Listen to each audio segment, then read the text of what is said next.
बच्चे अगर ज़्यादा पैदा हो गए हैं ना, तो उन बच्चों को काम पे लगाओ, नौकरी लगाओ, उनको मार नहीं देना चाहिए।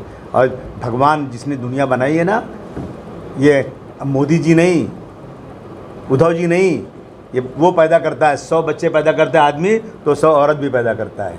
आपने जिस दिन बच्चों को पेट में लड़की देखकर मारना शुरू किया, देश के अंदर पूरा बैलेंसिंग बिगड़ गई।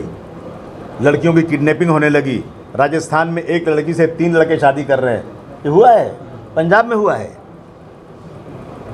आप लोगों को रोजी रोटी दीजिए, अपने आप बच्चे कम पैदा होंगे, देख लीजिए आप। देश बर्बादी की औसत, कुछ पार्टियां हिंदू हित में बात करती है, कुछ पार्टियां मुस्लिम हित में बात करती है, तो एमआईएम के बारे में आपके क्या विचार है? बिल्कुल, मैं दोनों की निंदा करता हूँ। यदि कोई भी एक मुस्लिम की बात करता है या हिंदू की बात करता है, मैं हिंदू और मुस्लिम दोनों की बात करता हूँ। आप अपने घर में मुस्लिम रखिए, अपने घर में हिंदू रखिए, आप मंदिर में जाइए, आप मस्जिद में जाइए, कोई मनाही नहीं है, लेकिन आप देश में हिंदू मुस्लिम के नाम पर कहीं भी तफरका मत पैदा कीजिए।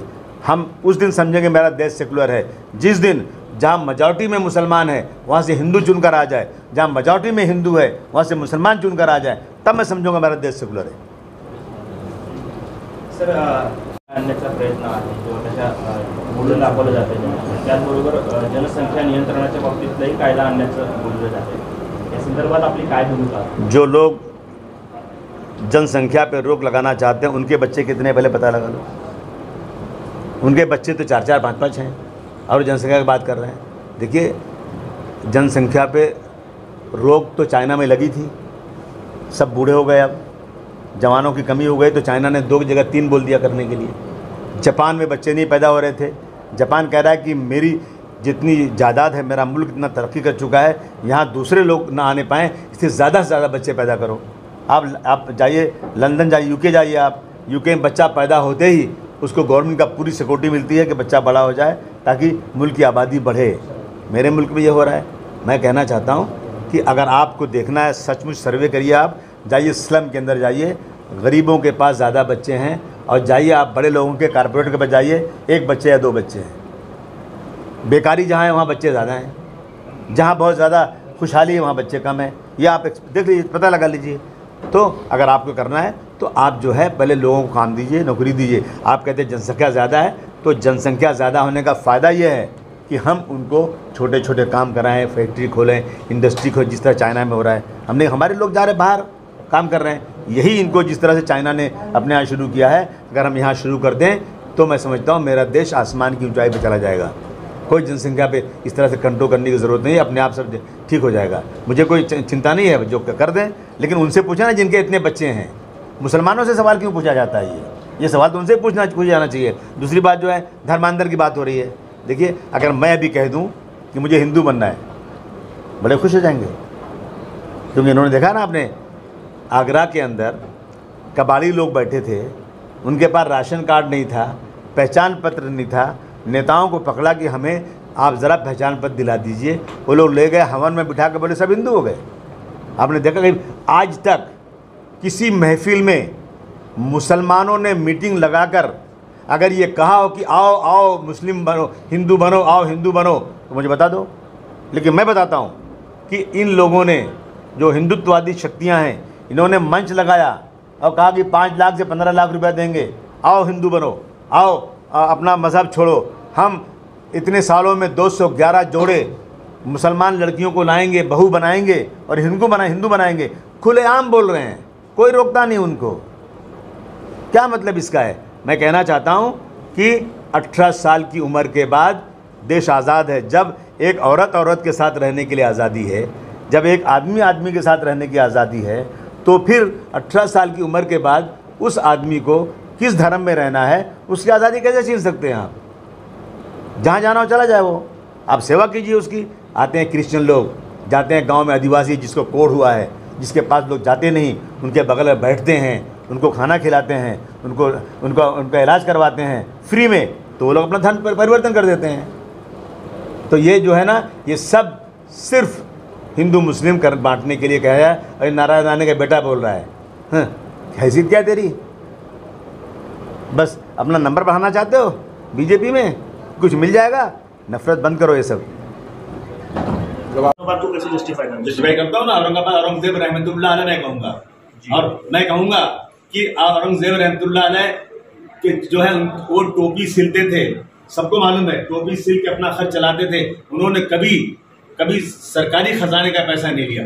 दूसरी एक छोटी सी मिसाल देता हूँ मैं कि उनके जमाने में बनारस के अंदर एक लेडी थी, क्या नाम था उसका,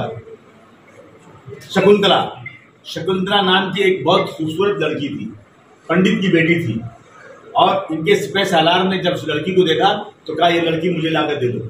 उसके बाप से कहा, जब बाप ने कहा कि बेटी आज बहुत गड़बड़ हो गया है, तुमको कहीं देख लिया उसने, और कहता है उसको सजा के मेरे यहाँ भेज दो, मैं इससे शादी कर दूंगा। जबरदस्ती परेशान हो गया बाप। वो लड़की ने कहा, बाप पिताजी आप जाकर कहिए कि 1 महीने के बाद मैं सजा के भेजूंगा, अभी नहीं, मुझे थोड़ा टाइम दे दो, मैं कुछ बंदोबस्त करता हूँ। ठीक है, बोले 1 महीने बाद भेजो। तो लड़की गई औरंगजेब रहमतुल्लाह अलैह के पास। ये किस्सा आप देखिए, पढ़ लीजिए, आपको देखना तो अभी आप यूट्यूब में देख लीजिए। तो गई वहां पर, सबसे मिल रहे थे वो, तो इसने हाथ बढ़ाई तो उन्होंने देखा ये लेडी का हाथ है, उन्होंने रुमाल रख के हाथ मिलाया कि गैर औरत का हाथ हम नहीं पकड़ सकते, इस्लाम में जायज नहीं है। तो जब उसने बात कहना शुरू कर, कहा बेटी तुम अंदर बैठ जाओ। उन्होंने अंदर बुला के पूछा क्या बात है? उसने कहा ऐसी बात है कि वो आपका बनारस का जो आपका ऑफिसर है वो ऐसी बात मेरे पिताजी से बोला है। उन्होंने कहा बेटा तुम्हें जाना तो पड़ेगा, जाओ तुम यहाँ से, तुम्हें जाना पड़ेगा। वो लड़की आई अपने बाप के पास, आके पिताजी मैं मिली उनसे, औरंगजेब रहमतुल्लाह से मिली, और उन्होंने कहा तुमको जाना तो पड़ेगा, लेकिन मुझे बेटी भी बोला उन्होंने। वो दिन आ गया, बाप ने सजा के ले गया, और बहुत बदमाशी कर रहा था, 80 पैसा ला, बहुत खुश था, पैसे बांट रहा था, मिठाइयाँ बांट रहा था। एक कंबल में एक आदमी आया, कंबल ओढ़े हुए, उसने कहा मुझे पैसे दो, तो कहा उठा, मैंने हाथ में पैसे दूंगा। ऐसा होगा, कंबल फेंका, वो औरंगजेब रहमतुल्लाह उन्होंने उस सिपाही का दोनों पैर में हाथी आई थी, सब आगे फौज आई, दोनों पैर हाथी से बांधा और फाड़ दिया। ये उनका, ये मैं इससे जस्टिफाई करूंगा कि औरंगजेब रहमतुल्लाह अलैह ने कभी जो है हिंदू मुस्लिम का नहीं। आज भी अगर आप देखना चाहते हैं मेरे साथ चलिए, बनारस हिंदू यूनिवर्सिटी के अंदर उनके हाथ का लिखा हुआ लेटर लिखा है, मंदिर बनाने के लिए और मंदिरों को हिफाजत करने के लिए फंड देने के लिए लिखा हुआ है। आप आसाम में जाइए, मंदिर को फंड दिया उन्होंने, कितने मंदिर बनाए उन्होंने, कितनी मस्जिदें बनाई, तो मंदिर भी बनाई। तो ये तोड़ देना मतलब नाम हटा देना, मतलब देखिए अगर जंग हुई थी संभाजी से या छत्रपति शिवाजी महाराज से, ये मुस्लिम हिंदू लड़ाई नहीं थी, ये राजनीतिक लड़ाई थी। राजनीतिक लड़ाई होती है। पाकिस्तान से हमारी जंग नहीं हुई, या कितनी हुई, फिर क्यों हम मिल जाते हैं उनसे?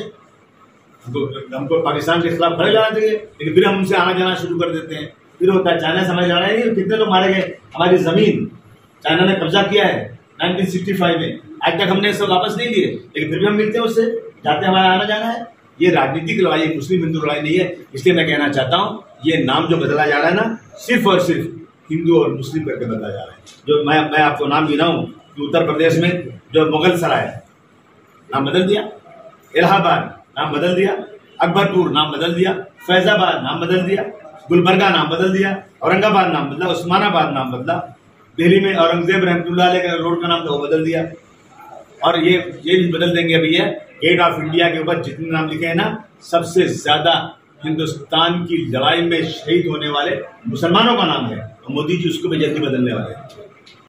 जहाँ पे रणवीर सिंह जो है नंगा, उसका जो ट्वीट किया उसने, वो फोटो और साथ ही में आपने हिजाब, क्या आपकी मांग है इसके साथ में? मैं मांग करने काबिल ही नहीं रह गया हूँ। मैं मांग करूंगा तो मेरे पे जेल में डालने के, मैं जनता को दिखा रहा हूँ कि देखो एक औरत बिना शादी के एक आदमी के साथ होटल में रह सकती है, लिविंग रिलेशन के ऊपर, उसमें कोई पाबंदी नहीं। मैं कह रहा हूँ आदमी से शादी कर सकता है, साथ में रह सकता है, उसके साथ हर एक्टिविटी कर सकता है जो शौहर और बीवी करती हैं, उस पर कोई आजादी। लेकिन एक औरत जिसका धर्म के अंदर कुरान में लिखा हुआ है कि ऐ हमारी ख्वातीन, ऐ औरतें, जब तुम घर से बाहर निकलो तो सर से पैर तक चादर ओढ़ लो और अपनी नजर नीचे कर जाओ। और आदमियों से कहा कि अपनी नजर नीचे रखो, अगर एक बार किसी गैर औरत पे नजर पड़ गई तो दोबारा मुड़ के देखा तो तुम बहुत बड़े पापी और गुनहगार होगे। ये सब चीज देख रहे हैं हम, इस पे कोई रोक नहीं। और रोक किस पे है? जो अपने जिस्म को ढांक रही है। मैं एक किस्सा बताऊं आपको, बात लंबी नहीं हो जावे। एक लेडी जीन की पैंट शर्ट पहन के पूरे फैशन में आती थी, और रोजाना आगे अपनी सहेली से कहती थी बहन मैं अब ये नौकरी छोड़ दूंगी। बहुत परेशान हो गए, नीचे लड़के मोटरसाइकिल बैठे रहते मुझे छेड़ते हैं, सीटी मारते हैं। तो उस बहन ने कहा कि बहन मैं भी आती हूँ ना रोज बुर्का पहन के, तू एक काम कर आज थोड़ा ट्रायल ले कि मेरा बुर्का तू पहन ले और जा वहां से पहन के आ देख क्या होता है। तो गई वो आई तो कोई उसकी तरफ देखा ही नहीं। उसने कहा नहीं बुर्के पहनने से तो कोई छड़ा ही नहीं मुझे। तो जो अच्छी चीज़ है अपनाना चाहिए। मैं जाता हूँ राजस्थान, मैं जाता हूँ मध्य प्रदेश, जाता हूँ गुजरात, बड़े बड़े राजाओं महाराजाओं के परिवार के लोग जो है ना उनके घर की औरतें आती हैं चाय लेके पानी लेके अपना घूंघट खींच लेती है, सर खींची आती है। ये पर्दा है, ये मेरे देश की वो है अपना संस्कृत है। तो मैं इसीलिए कह रहा हूँ मुझे उस हीरो से कोई वो नहीं है, वो नंगा नाचे कुछ करे जो चाहे करे, मुझे कोई मतलब नहीं। लेकिन मैं 130 करोड़ जनता से कहना चाहता हूँ कि बताओ हमारे देश की संस्कृति क्या है। जो बच्चे अभी जवान नहीं हुए छोटे हैं वो सब जान रहे हैं, सारी बुराई उनको पता चल गई। एक टेलीविजन, एक मोबाइल और ये नंगापन जो है ना बर्बाद कर रहा है देश को। ये सुनिए, एक लेडी गई उनके घर में अपना इस्राइल में एक यहूदी के घर में गई, प्रेस वाली गई, उसने बच्चों से पूछा तुम्हारे घर में मोबाइल है क्या, तुम्हारे पास मोबाइल हमारे पास नहीं है, तुम मोबाइल देखते हो? बोला मोबाइल हमको मिला ही नहीं। तुम्हारे घर में टीवी है क्या? नहीं टीवी, हमको अलाउ नहीं टीवी देखना। जिन्होंने टीवी बनाया, जिन्होंने मोबाइल बनाया, जो देश में दुनिया में सबसे ज्यादा डेवलप्ड लोग हैं, उनके बच्चों के पास मोबाइल नहीं है, उनके बच्चों के पास टीवी नहीं है। और हमारे यहाँ सब आजाद हो गए, सब चीज आजाद कर दी गई। ये बर्बादी है देश।